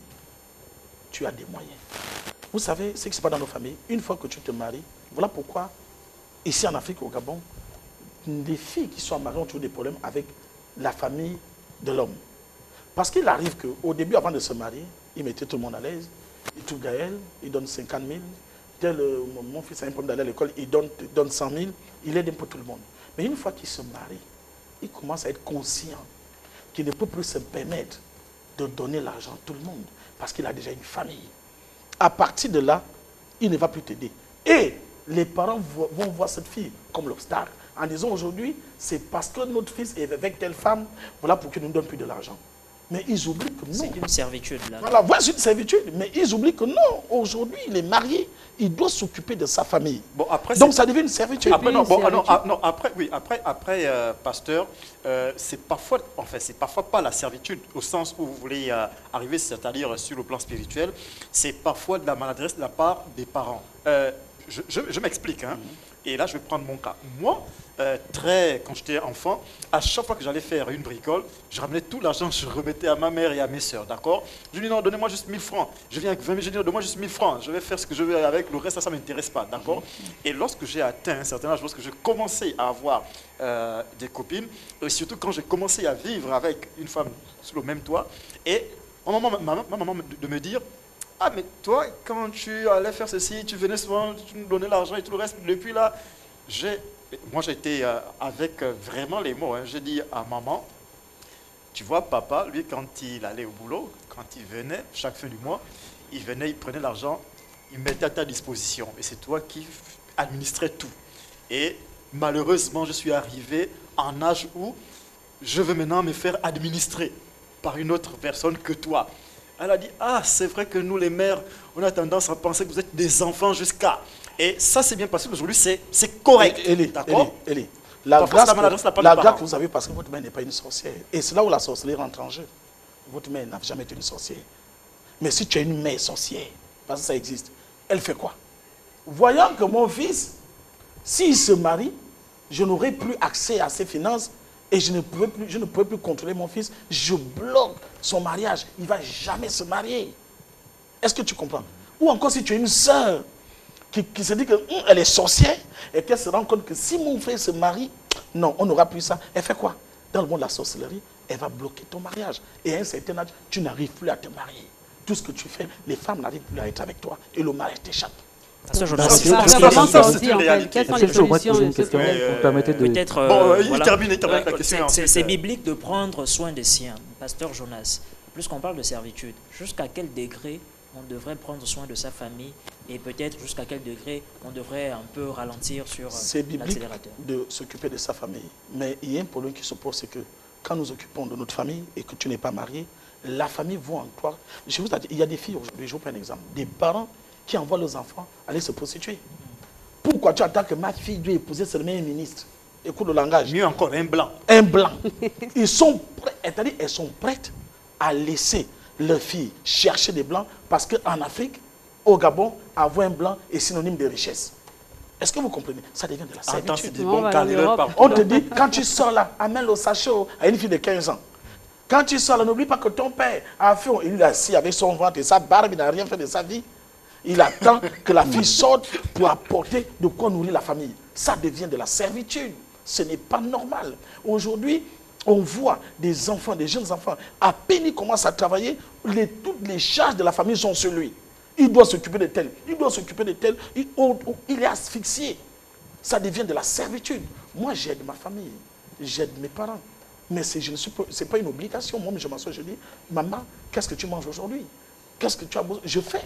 mais ne veut pas dire que les charges de ma mère sont à 100% sur moi. Parce que ma mère connaît aussi les moyens que j'ai en ce moment. Peut-être une dernière question peut-être pour moi. Ça va. On voit Joseph qui finalement est maltraité d'abord par ses frères et qui devient premier ministre d'Égypte dans la Bible. Et lorsque ses frères reviennent à lui, il va dire le mal que vous m'avez fait, Dieu l'a transformé en bien justement pour vous, pour que vous soyez sauvés de la famine peut-être et tout ça. C'était le plan de Dieu. Est-ce qu'à ce niveau c'était de la servitude? Joseph en train de servitude quand vous parlez de la famille de Joseph, nous allons partir plus loin, vous allez mieux comprendre. Abraham, qui est le père fondateur de cette famille, le père de la chose, va mettre au monde Isaac. Isaac n'a jamais eu de problème. C'est-à-dire que c'est une famille bénie. Isaac qui va mettre au monde Jacob et Ésaü. Hein? Et Jacob, il n'était pas pauvre, il était tellement riche. Hein? Et c'est Jacob qui va mettre au monde Joseph. C'est une famille bénie. Il n'y avait pas de sorcellerie. Nous sommes là d'une forme de jalousie. Et c'est ce qui est normal. Ça, nous vivons ça tous les jours. Mais cette jalousie-là ne s'est pas transformée en sorcellerie. Aucun passage biblique nous dit que le frère, c'est-à-dire que Judas et les autres sont allés voir un féticheur pour tuer Joseph. Non. Donc nous sommes, il faut bien scinder les choses. C'était d'abord une famille qui était bénie au départ. Mais c'était la jalousie. Parce qu'en voyant que leur père, déjà, il y avait la rivalité, c'est-à-dire Joseph, né d'une femme que Jacob aimait plus, d'abord au départ. Parce que Jacob n'aimait pas Léa. Jacob aimait Rachel. Et généralement, quand tu fais des enfants avec une femme que tu aimes, tu vas aimer ses enfants. Et ce qui va, donc, il y aura une jalousie, il y a d'abord une rivalité qui s'étend jusqu'aux enfants. Le message n'est pas le même, M. Gaël Nzamba. Et c'est à cause de ça qu'il va dire, bon, je comprends aujourd'hui qu'en fait, c'était des crises de jalousie. Voyant que mon père, entre guillemets, m'avait béni. Je comprends. Ça m'a poussé à être là aujourd'hui. Mais nous parlons de la sorcellerie. Nous parlons du spirituel, de ce que les gens vivent. Et les vies des gens aujourd'hui sont bloquées par des problèmes ancestraux, par la fondation. La sorcellerie est ancrée aujourd'hui dans nos familles. Et beaucoup de personnes qui me suivent vivent ces situations aujourd'hui. Tu as un certain âge, tu n'es pas marié, tu n'arrives pas à affronter, tu n'es pas stable, et pourtant tu travailles, et pourtant tu fais tout ce qu'il faut. Parce qu'on peut dire que tu es paresseux, mais tu n'es pas paresseux. Tu as tout fait. Tu as tout fait, tout ce que l'on peut faire pour réussir, mais la porte de bénédiction ne s'ouvre pas. Ça veut dire il y a un problème ancestral aujourd'hui qui te garde en captivité. Et moi, je propose la guérison par des plantes, par des écorces. Tu viendras et tu seras guéri et tu verras comment tu vas rentrer dans ta destinée. C'est biblique. D'accord. Et non, c'était à Césaire de poser la question. Ensuite, on viendra vers toi. Césaire. Oui, je voulais savoir, parce que il a posé la question par rapport à Joseph et tout le reste. Et donc, je devais aller dans le même sens. Mais je voulais savoir, est-ce que ce n'est pas par ignorance, effectivement, que les gens ne sont liés par une fondation? Il y a une histoire dans Matthieu 7, à partir d'on parle il y a 2 maisons là-bas. C'est le même vent. C'est le même orage, c'est la même tempête, mais il y a une qui est tombée, il y a une qui a succombé, et qui est restée debout. Et par la suite, en fait, on nous dit là-dedans, dans cette histoire-là, on dit que celle qui est restée debout, qui a tenu bon devant le même vent, la même pluie, les mêmes tonnerres, tout ce qui a, les mêmes événements, circonstances-là, qui se sont abattus sur les mêmes maisons, il y a une qui est restée debout.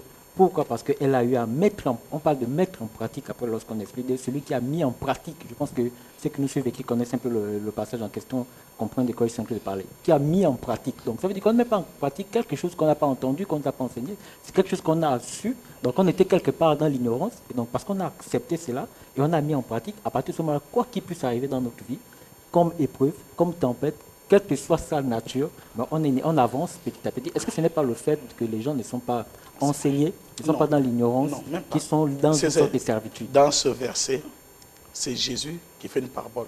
Il parle de la foi. C'est-à-dire quand vous lisez la Bible, comprenez bien le message.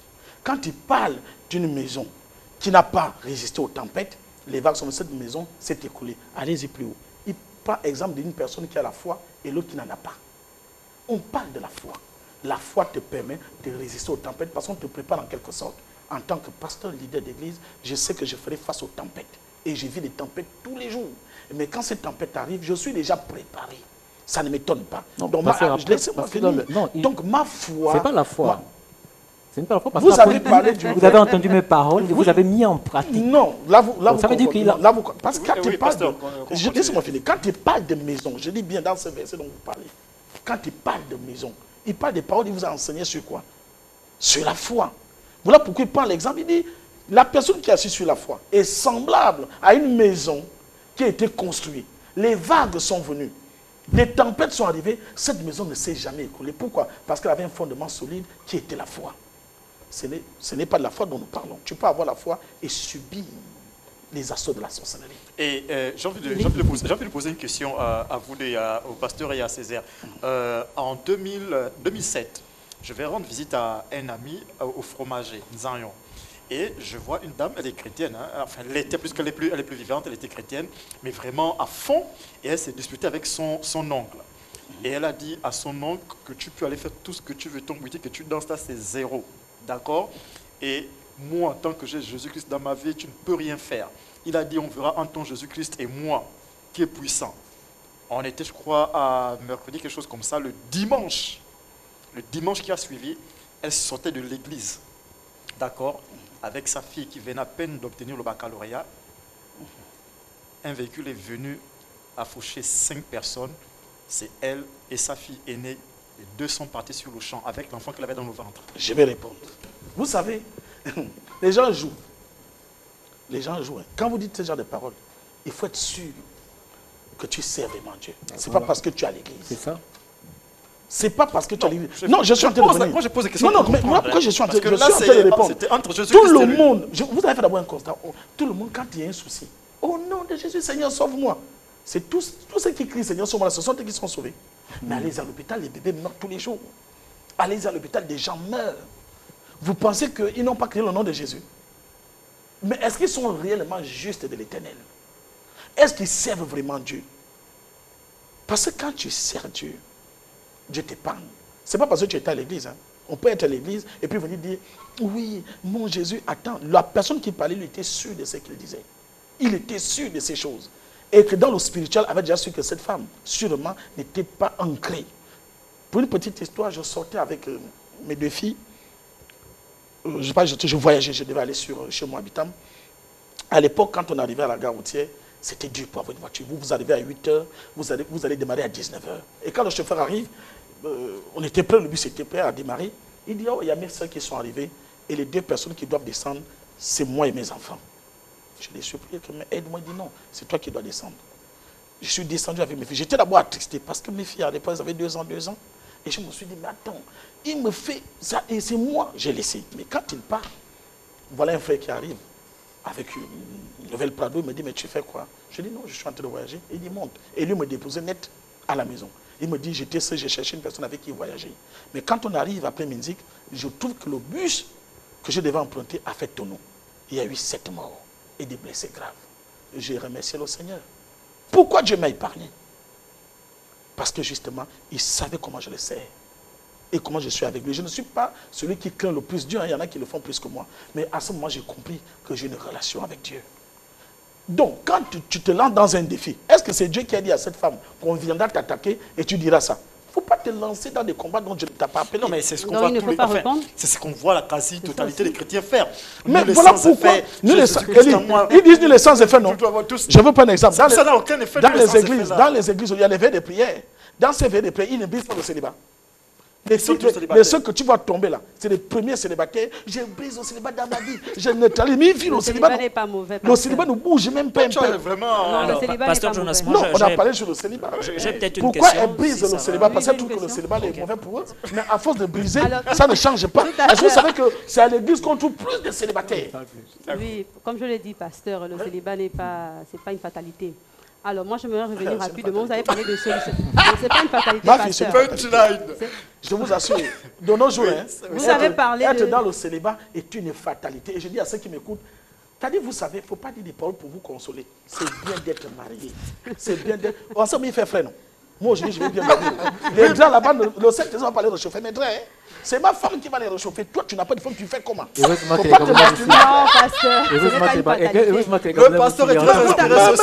Voilà pourquoi je le dis. Mariez-vous. Pasteur, pourquoi vous dites que le mariage n'est pas bon? Le mariage est bien. Non, on ne dit pas que le mariage n'est pas bon, pasteur. Il ne faut pas te consoler en te disant que c'est une fatalité. Tu dois te marier. Le mariage est une bénédiction qui vient du Seigneur. Alors, marie-toi. Pasteur, vous avez parlé de solutions. Vous avez parlé de solutions. Dans vos solutions, vous avez cité qu'il faudrait venir vers vous, utiliser les feuilles et tout ça. Moi, j'aimerais rapidement revenir sur la prise de conscience. Parce que je me dis qu'on peut être confronté à des situations, mais il faut décider en soi-même, se dire que bon, là, moi, je vais en sortir. Par exemple, ça fait 10 ans que je sortais de la maison familiale. C'était difficile, mais depuis 10 ans, je ne suis pas retournée. Quand je décide de sortir de la maison familiale, même pas 2 mois, je fais un accident, j'ai failli être amputée de ma jambe droite. Je suis allée, j'ai porté le plâtre pendant 3 mois. Aucune personne de ma famille m'a rendu visite. Je suis restée jusque-là, je n'ai plus jamais mis pied. J'en venais dormir dans la maison familiale. Donc moi, je me dis qu'il y a aussi une prise de conscience à côté, pas forcément venir laver le corps. Je vous ai dit que l'homme a la capacité de savoir que ce que je vis aujourd'hui, c'est pas net, c'est pas catholique. C'est pas catholique. C'est apostolique. C'est-à-dire que c'est pas normal. Vous savez, aujourd'hui, j'ai bien pris des cas. Moi, je n'ai pas des paresseux. J'ai dit, il y a des filles très belles. Aujourd'hui, comme Césaire disait tout à l'heure, que peut-être qu'elles ont des mauvais comportements. On a toujours tendance à penser que quand on voit une fille seule qui est belle, qui n'a pas d'homme, c'est parce qu'elle a un mauvais comportement, un mauvais caractère. Il y a des femmes qui ont des mauvais caractères, mais qui sont au foyer. Ça n'a rien à voir. Le gars vient de lui tout l'argent. Hein? Et on pense aujourd'hui que quand on est jeune, c'est qu'on parle de la sanctification dans les églises. Oh non, moi, j'ai vis dans la sanctification, j'attends le jour de mon mariage. Vous savez, il faut vivre la réalité aujourd'hui. Je dis bien aujourd'hui. Tu as 30 ans. Tu veux me faire comprendre que de 0,1 à 30 ans, tu n'as jamais connu une femme. J'ai dit, hein, moi j'ai même un nom fait. Je rentre dans les églises. On dit, Jésus descend. De 0 à... Non, laissez-moi parler. De 0 à 30 ans qui n'a pas connu de femme. C'est faux. Là, vous rentrez dans le soupçon. L'amour ne soupçonne pas. Je te parle de toi, tu me parles. Non, mais vous êtes berger. Laisse-moi finir. Pasteur, il faut dire la vérité. Je suis en train de venir, vous comprenez? Aujourd'hui, les gens vivent le mensonge dans l'église. Oui. Et voilà pourquoi la fornication est dans l'église. La tromperie. Ils jouent avec Dieu. Beaucoup sont à l'église, se forniquent entre eux et ils disent qu'ils veulent la sanctification. Beaucoup sont à l'église, ils forniquent même dehors. Mais ils disent qu'ils sont dans la sanctification. On ne sait pas attraper la Bible. Hein. Écoutez ce que Jésus va dire à cette femme pécheresse qu'on a trouvée en flagrant délit d'adultère. On l'a amenée devant Jésus. On l'a pris en train de commettre l'adultère. Selon la loi, elle doit mourir. Toi, que dis-tu? Il dit que celui qui n'a jamais péché jette la première pierre. C'est parce qu'ils pêchent tous. Hein, écoutez bien, et la Bible dit quoi? Du premier au dernier, tous ont ressenti le poids de leur péché. Ils ont jeté la pierre et parti. Est-ce que vous les avez pris en flagrant délit? Non. Mais c'est leur conscience qui leur dit que là où vous êtes là, vous êtes pareil que cette femme. C'est parce qu'elle a été prise. Vous avez là dit, pourquoi on connaît. Vous avez dit du premier au dernier. Est-ce que vous avez vu? Laissez-moi finir. À l'église, c'est la même chose. Il y a des chrétiens que vous trouvez aujourd'hui qui vivent dans le péché, dans la fornication, se masturbent, mais ils ne veulent pas le reconnaître. Aujourd'hui, on parle des films pornographiques qui se vendent combien? Mais quand tu vas dire qu'il y a quelqu'un qui se fait porno ici, non. Mais ils sont là dans les églises. Fouillez les téléphones, vous allez trouver. Il faut dire la vérité aux gens. Il faut sortir du mensonge. Est-ce que vous avez vu l'enseignement de Jésus par rapport à ce que laissez-moi finir. Parce que là, vous faites dans l'accusation, en fait. Je n'ai pas accusé. Est-ce que j'ai accusé? J'attire l'attention pour vous dire que mariez-vous, ne dites pas que vous vivez la sanctification. Regardez là. Et beaucoup vivent aussi la sanctification parce qu'ils n'ont pas d'opportunité de forniquer. C'est votre péché de faire un pasteur parler. Oui, personne ne t'approche. Personne ne vient vers toi, tu n'attires personne, et puis tu dis tu vis dans la sanctification. Ce n'est pas vrai. Mais je vous dis aujourd'hui, tu es stérile. C'est la servitude. Tu es célibataire. Tu as des diplômes mais tu n'arrives pas à travailler. Quelque chose ne va pas dans ta vie. Appelle le numéro qui s'affiche en bas de l'écran. Le 062 83 83 40. Et viens, oui, Dieu va te guérir. Tu vas vivre ça. Que Dieu vous bénisse. D'accord, c'est terminé pour aujourd'hui. Donc, contactez le pasteur au 062, c'est ça? Oui. Je vais faire les feuilles. Hein. 423, les 423, 40. Les feuilles, là, c'est pas Satan qui les a créées, c'est Dieu. J'ai fait les feuilles. Voilà, les feuilles, là, voilà le pasteur, lui, il a agi à travers les plantes de notre pays et d'ailleurs. Les feuilles, je dis bien les feuilles, les écorces, c'est pas satanique. Voilà. Parce que les pasteurs, quand ils parlent vous faire ça, ils disent que c'est Satan. Dieu a créé les feuilles, Dieu a créé les écorces, adaptées pour te sortir de la servitude. Tu seras guéri au nom de Jésus. Amen. Et c'est terminé pour aujourd'hui, les amis. On se retrouve lundi dans le prochain numéro. Bonne soirée chez vous. C'était le fils de Samama Roti.